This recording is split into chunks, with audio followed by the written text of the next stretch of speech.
Шаяннар һәм тапкырлар клубының Татар лигасының яңа сезонында безнең команданың тәүге катнашуы иде. Укучылар беренче этапта үзләрен лаеклы күрсәтеп ширек финалга үтте. Яршаллы, Казан, Алабуга һәм Саба районнары командалары белән бер сәхнәдә чыгыш ясау җиңел түгел, әмма бик күп тәэсирләр алып кайттык диләр яшүсмерләр. Без финалга легалмасак та без үпкәләнеп ачуланып кайтмадык. Чөнки безнең әлбәттән бөтен юллар алда, без анда тагында барачакбыз.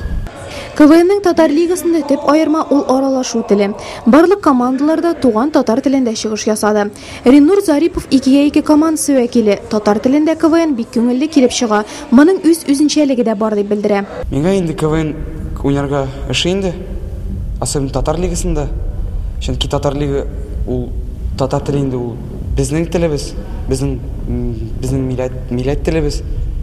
Чөнки һәм миңа инде Татар, чиста татар саф теле шей. Команда җитәкчесе Гөлия Галләмова клубта шөгыльләнү балаларны үз сәләтләрен ашарга, аларны күрсәтә белергә өйрәтә дип саный.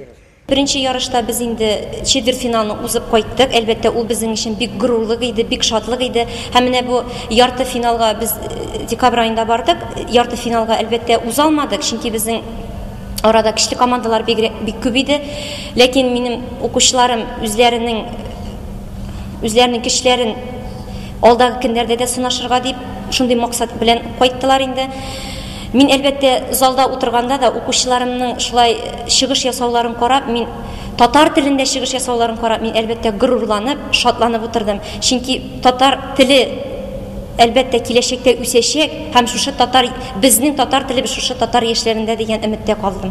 Юмор, җыр теллелек, күтәренке кәеф һәм онытылмаслык тәэсирләр. Булар барысы да КВН. Татар КВНының киләсе сезонына кадәр командабыз зураер дип өметләнәләр катнашучылар.